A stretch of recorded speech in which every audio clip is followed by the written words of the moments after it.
On this episode, Ben gives an agronomic update on the latest emerged crops. Tommy notes that Saltro versus ILeVO is being differentiated in the field by farmers. Hear what farmers are seeing in their fields. We want to know what viewers like you want to hear on Cup of Joe.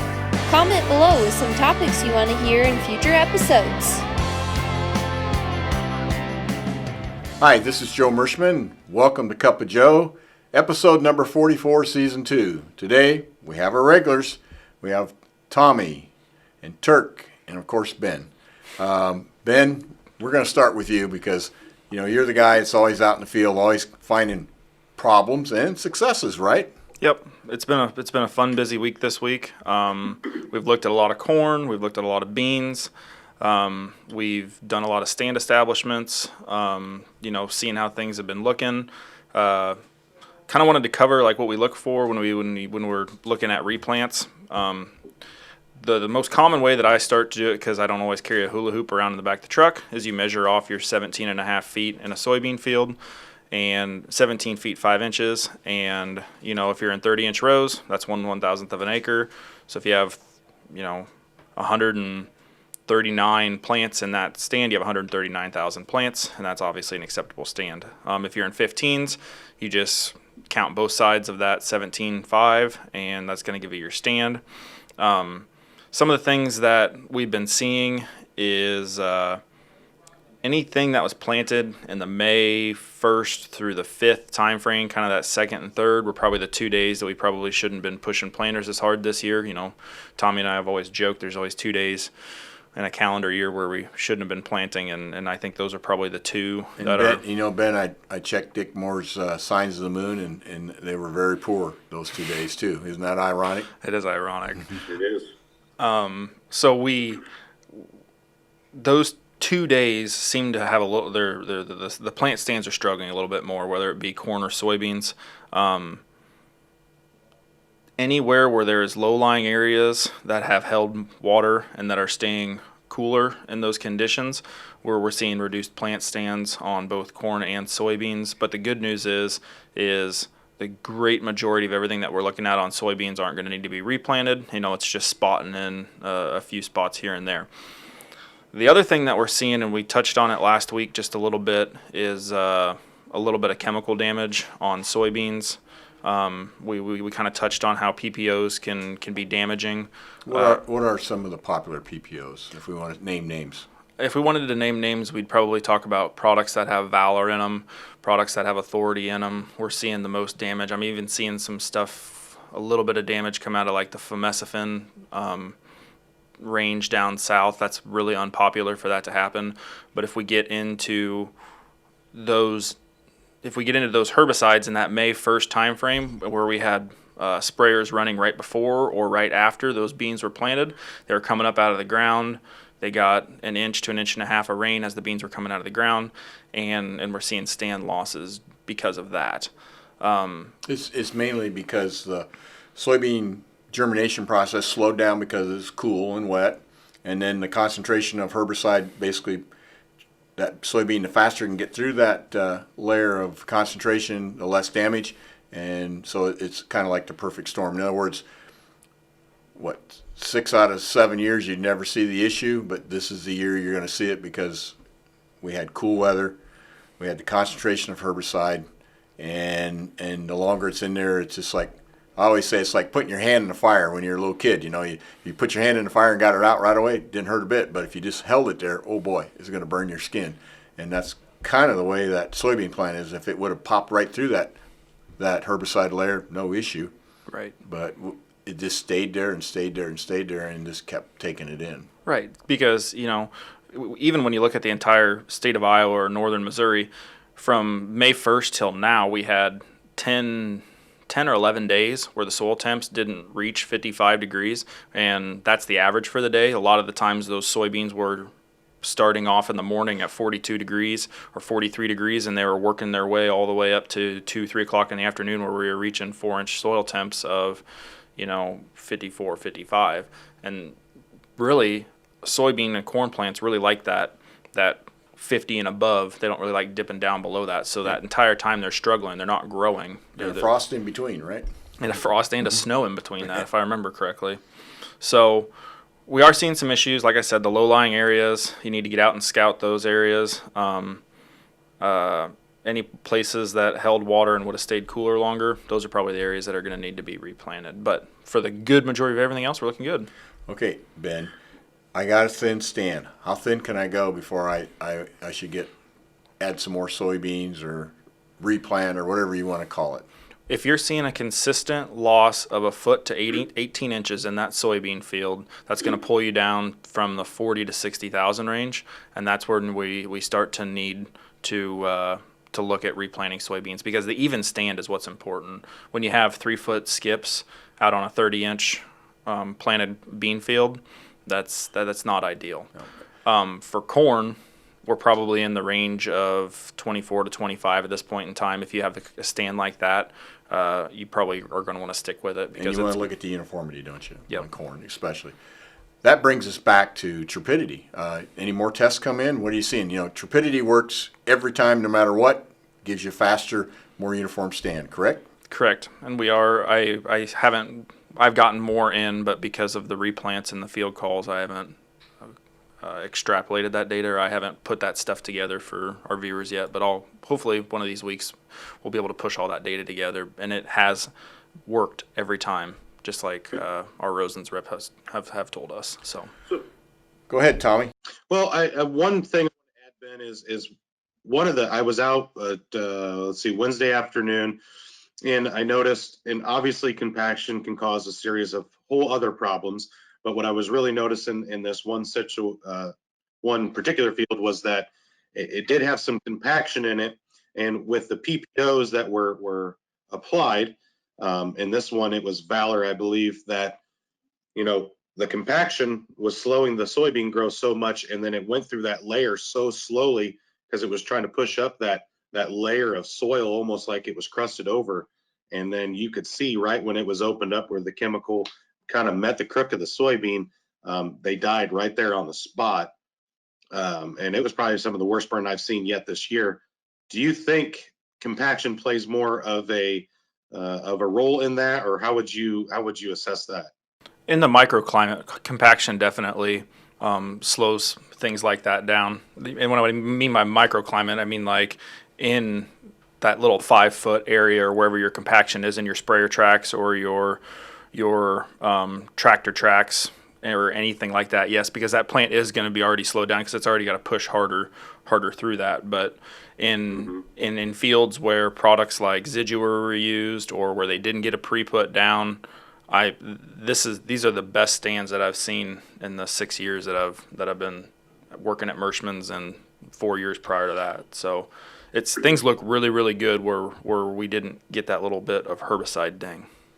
So, and then to add on to that a little bit, Ben, I want to talk a little bit about ILeVO versus Saltro, and I think even in your travels and even on social media, if we're reading into everything all across the state of Iowa into Illinois, is some of the things that I've been hearing face to face with farmers is how much the Saltro treated beans, and maybe that is the case with our tripidity with the faster and even emergence that we get every time with tripidity, is blowing through that layer of soil, so they're not slowing down the growth, and they're not having as much PPO damage on the Saltro treated beans versus the ILeVO treated beans. And I know ILeVO treated beans, great product for its time, has its place in certain areas. I think this year with that May timeframe that we were talking about was kind of the perfect storm to expose the Achilles heel of ILeVO, as far as getting the crook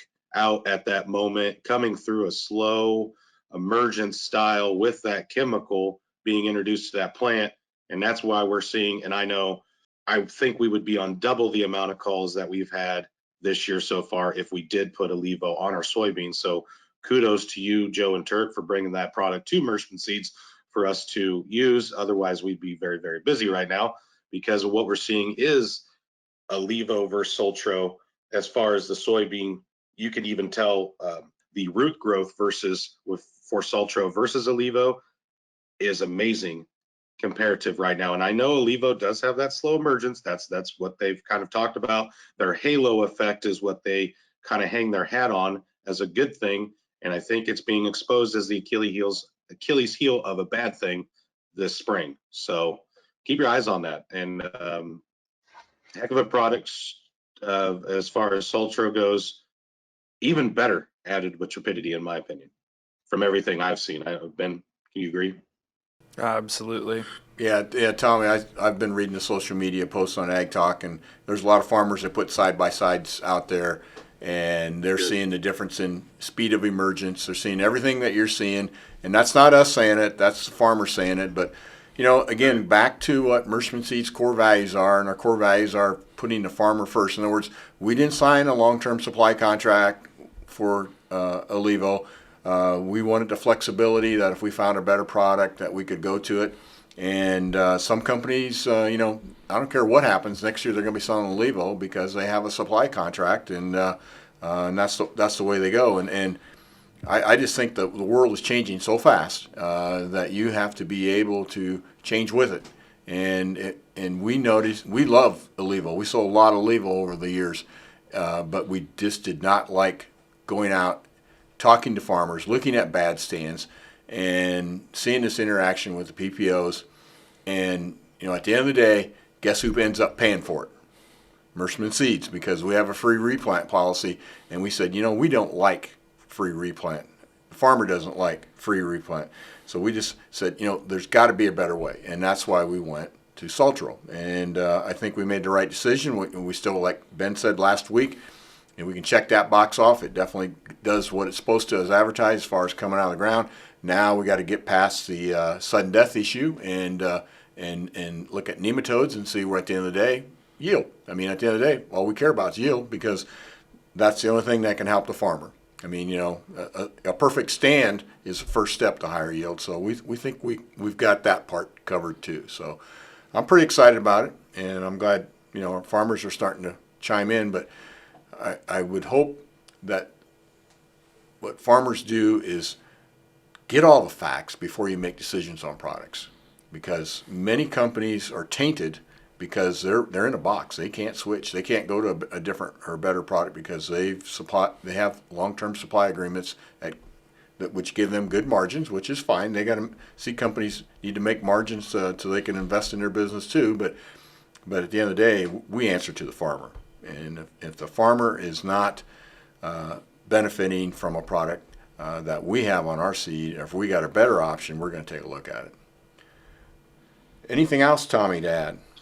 Nope. I just think I just wanted to add that I really think when Ben starts getting more of these Trepidity tests in with the Saltro, I think it's going to be very eye-opening with the dynamic duo of those two products, especially this year.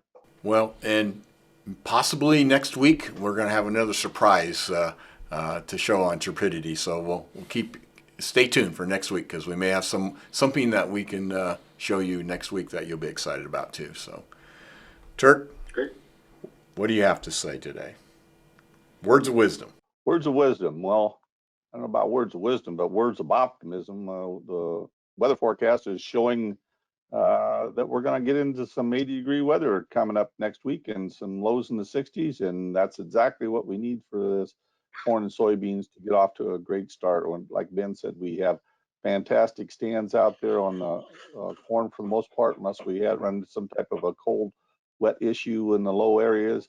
But most fields are looking fantastic, and this warm weather is exactly what the doctor ordered. So that's really the words of optimism and wisdom that I have. The other thing I want to do, remind everyone that if you haven't got to the FSA office or made your appointment to go to the FSA office, be sure and do that to get your Corona aid signed up for your Corona aid. There's some large dollars that are sitting there waiting for you to come in and ask for them. And it's a very, very easy process to apply for it, and it comes right directly to your bank account very quickly. So just remind everybody to make sure they get that done. Thank you, Turk. And the other thing too, with this warmer, drier weather coming, we've got a lot of customers in Missouri, Southern Illinois, Tennessee, Kentucky and Arkansas, they're still trying to get beans in for the first time. They've been extremely wet. You know, if you watch that pattern there, they got hammered pretty hard in a consistent basis. So they're hoping to get some beans in the ground.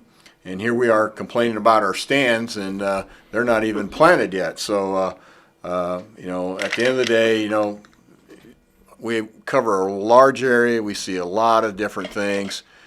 Gives us a lot of good experience, and we can pass on. But that warmer weather is going to help those farmers too, so they can get their soybeans planted. And next week could be a big week for those farmers still trying to finish up planting.